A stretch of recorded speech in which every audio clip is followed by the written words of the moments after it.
Welcome to the latest episode of the Forever Blue Shirt Show. I'm Benjamin Lefkowitz, and today I'm pleased to be joined by Neil Smith.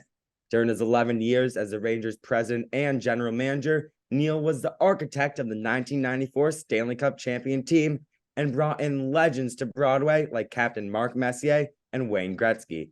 Neil, thanks for joining me today. You're welcome. Good to be here, Ben.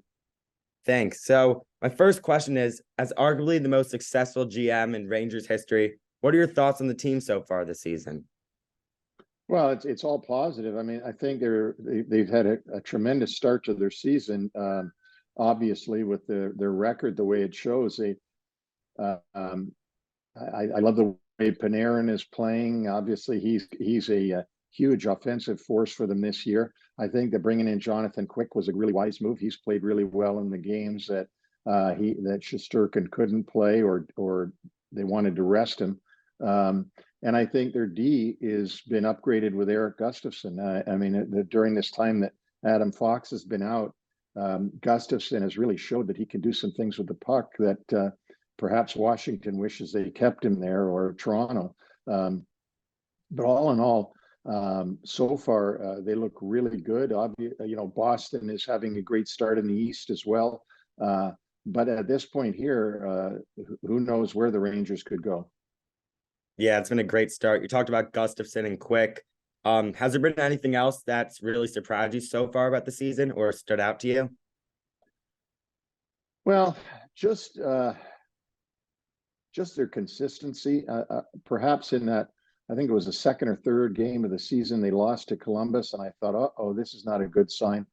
And they've bounced back from that loss, and they really never had another game where they've sort of flubbed like they did in Columbus. Their consistency has been really good. And I think that, one of the things is that Peter Laviolette is known for getting a lot out of his players that first year and early in the season. And he's certainly doing that again. So, and again, go back to the defense, because defense is what wins for you. I think that top six they've got, it's as good as any top six in the East. So it'll be interesting to see where they can go, and hopefully they can stay away from injuries. The other guy I should mention, of course, is Lafreniere, who has, I think, surprised a lot of people from last season, where there was a lot of doubting going on about him. I don't think there's a lot of doubting going on this year about him. Yeah, Lafreniere has been great to start the season. I mean, playing with Panarin obviously is helping him, but I think he's been very consistent. What about Kaapo Kakko? Do you think, is it too early to start panicking? Because it's year 5 now. He only has 2 points. He was downgraded to the third line. What are your thoughts on him so far?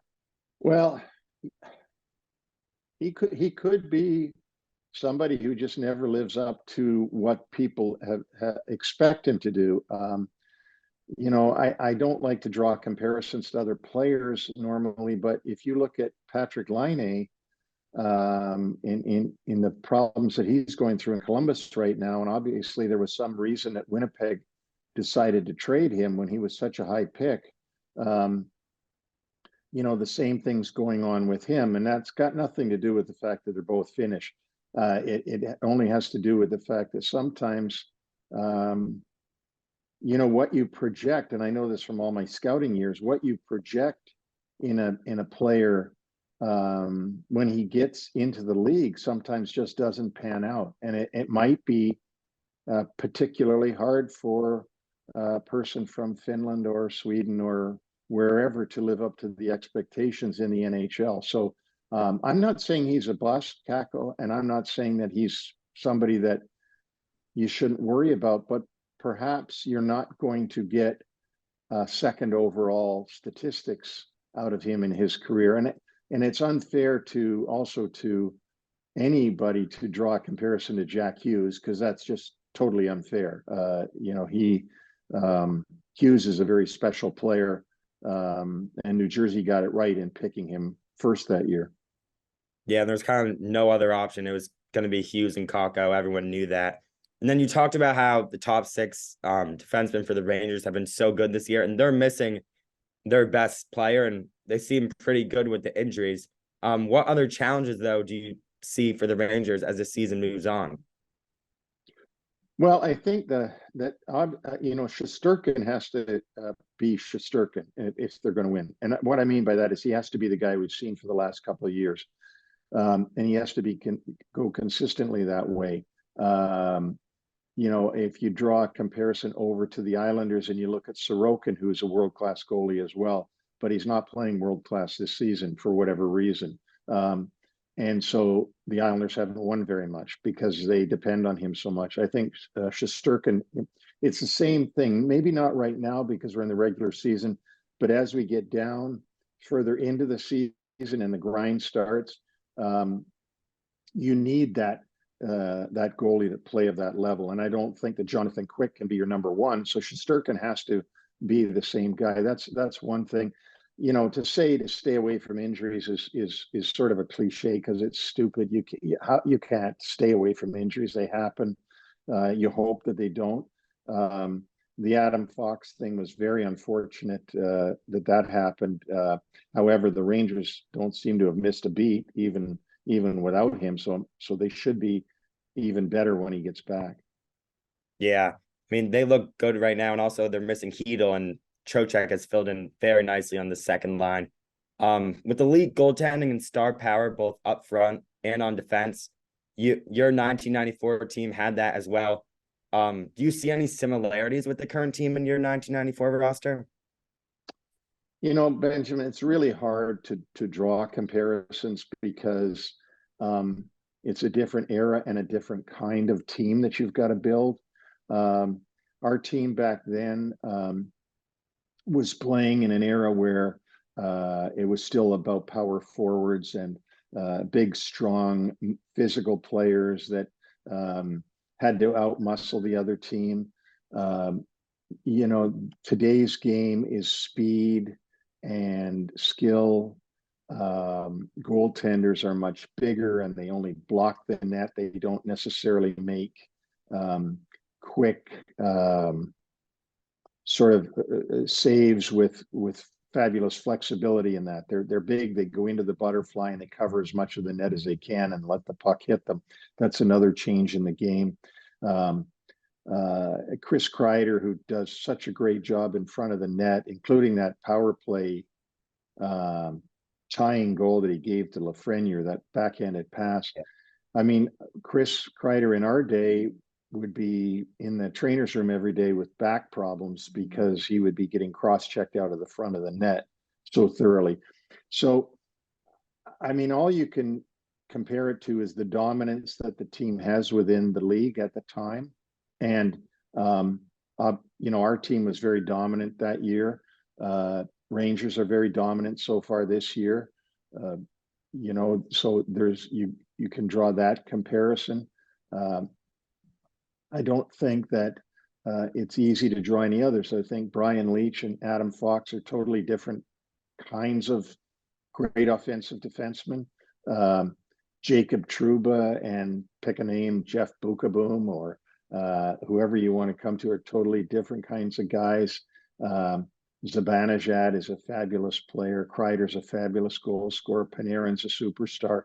You could say Panarin's Kovalev. You could say that you could draw a lot of comparisons, but it's just very difficult to do.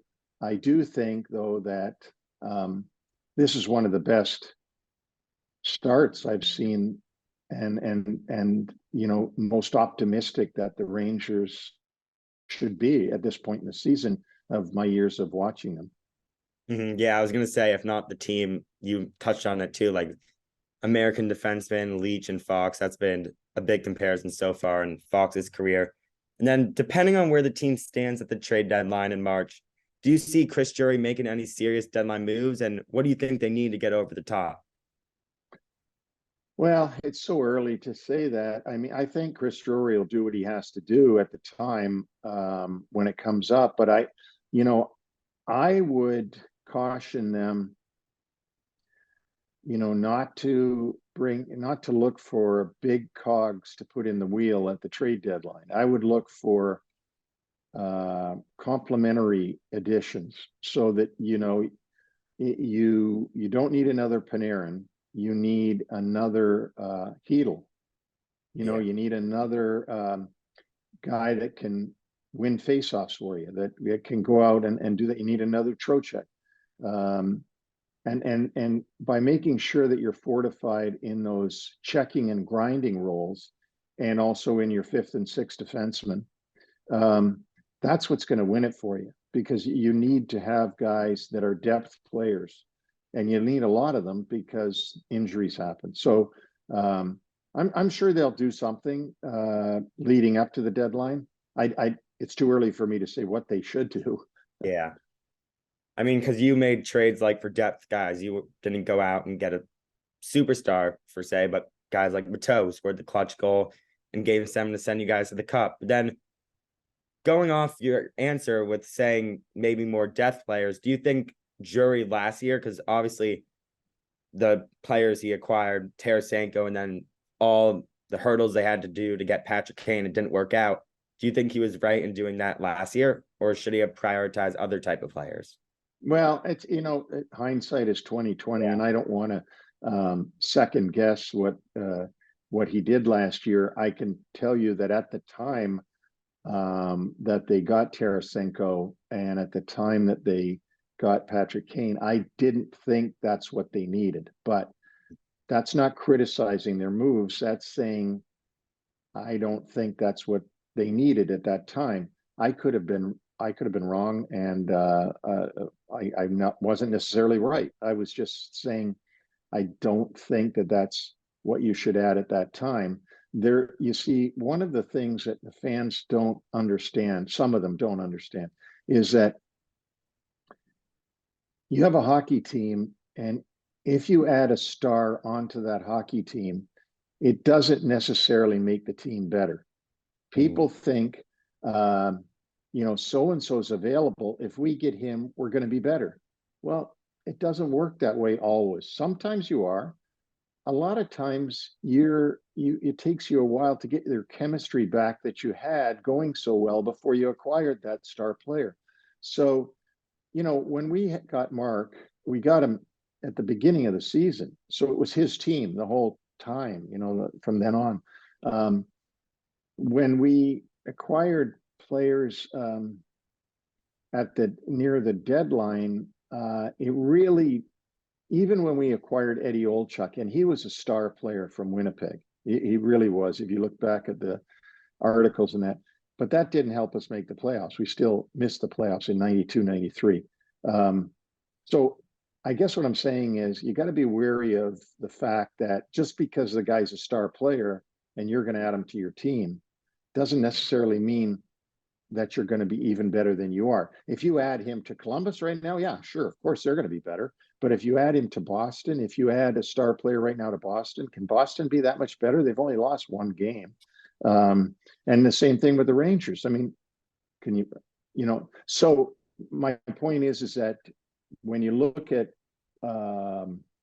opportunities that are out there for teams and you're a fan, don't get caught up in well, he's a star, so we got to get him, because that doesn't necessarily hold true. Yeah, I mean, absolutely, especially chemistry. We saw that last year too with Kane. It took a little while. Him and Panarin didn't click right away, and everyone thought, oh, Chicago connection, but it didn't work right away. And ultimately, it didn't work, and they lost in the first round. And staying on the topic with trades, though, you told Forever Blue Shirts a few years back that you almost made a trade for Adam Oates, but it didn't go through. What are some other big deals you almost made, and what's one player that GMs would call you about constantly that you always refuse to move? Well, there was quite a number of players that I wouldn't move. Probably some that I should have that I didn't want to. The Adam Oates trade sticks out to me in my memory because it was something I was ready to do, and Roger Nielsen didn't want to do it. He just didn't want to lose, to trade Turcotte and Patrick for Cavallini and Adam Oates, and we know the rest is history about Adam Oates. But there really wasn't.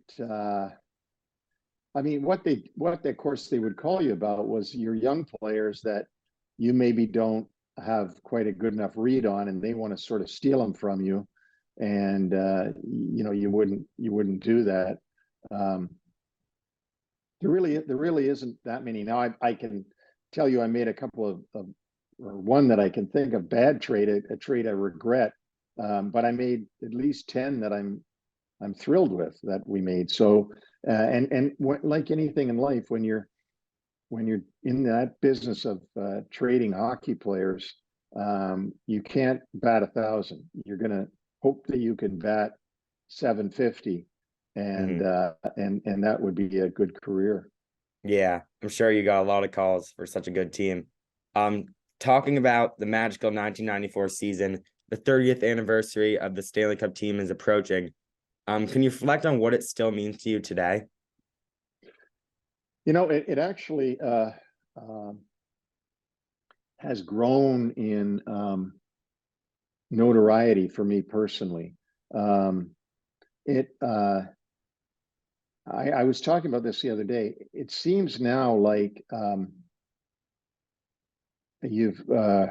it's almost like a mythological thing now. It's like people wonder, well, how did you do it? You know, like, how did that ever happen? How did you put it together? How did, you know, that it's only happened once since 1940, and how did you do it? And so they want to talk to you and meet you and see you because it's been that way. When it was, you know, more fresh, like the first 10 years, let's say, um, I think people thought, well, it's going to happen again soon. You know, they're going to win again.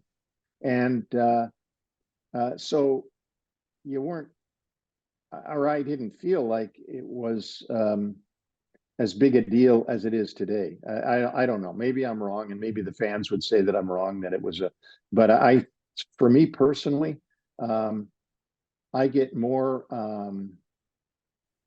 you know, I feel good about it today. It grows and gets better and better. I guess that's what I want to say. It's like old wine or something. It always it ages well with time. And I think that for '94, whether the Rangers win it this year or they win it next year or 5 years from now, there'll never be another '94. It'll always stick out to everybody because of the fact that it was so long. The team was this team that everybody loved right from day one, and they started winning right away and never stopped all season, and then took that ride in the playoffs that, you know, a typical Ranger ride of, you never knew, are they going to blow it, are they going to win it, are they, you know, how can this happen? The Vancouver series, like, oh my goodness, how can this happen, that we don't win it in game 5, and then you don't win it in game 6, and then you win 3-2 in game 7, and the curse is gone. And so it was really a tremendous ride for all the fans, I think, and for all the people involved with the Rangers that year, and in other years too. We had some really, I would say, we had probably 8 really good years out of my 11. We had 3 where we were trying to rebuild the team, and that you always hit a lot of bumps in the road when you're trying to rebuild. But we had 8 really good ones, and my memories of being there are so good and so cherished to me right now. Yeah, though, like you said, there's never going to be a team like the '94 team, but hopefully the Rangers get their 5th cup in June. Now let's talk about your new podcast, NHL Wraparound. What can you tell us about it, and when will hockey fans be able to hear it? Well, we're going to start in later in January of this coming year, and it's I'm going to be doing it with a good friend of mine, Vic Morin, and Vic has been with ESPN for over 30 years in production, and he was heavily involved in every contract that ESPN had for the National Hockey League. As you know, they've had the rights a few different times, and when they didn't have the rights, they had shows that they were producing all the time about the NHL. So he's always been involved with that. I met Vic in the early '90s. Him and his dad were big Ranger fans, and he was also at ESPN, so the two things went together. He has a really uncanny memory for everything that's gone on during his lifetime in watching hockey. I have a pretty good memory myself, as you can tell, and we both have a very big Rolodex of friends and associates that we can call on to be on the show. So the reason we called it Wraparound is because we're trying to wrap today's hockey, today's issues, today's National Hockey League with a little bit of yesterday, so that if you talk, just like you and I have been talking, and you said, what are the comparisons you see between yesterday and today? We can both speak to that because we are both there and did that. So that's one of the blessings of getting old, is that you know a lot about history. And I think that whether you're an older fan or a younger fan, there'll be something in it for you. And our my motto, at least in it, is you're going to leave every episode having learned something you didn't know when you tuned in. So that's really what I want to accomplish. It's going to be a lot of fun, and we're very excited about it. Yeah, I'm excited to listen. I think that's a great motto, because whenever I go into a podcast, I always want to take something out of it and learn a new thing. But Neil, thank you so much for taking the time and giving Ranger fans all the wonderful memories that we're all gonna remember to tell fans and families about the Rangers and all that you did for the team. And fans, don't forget to like and subscribe to the channel and to check out foreverblueshirts.com. Thank you all for listening.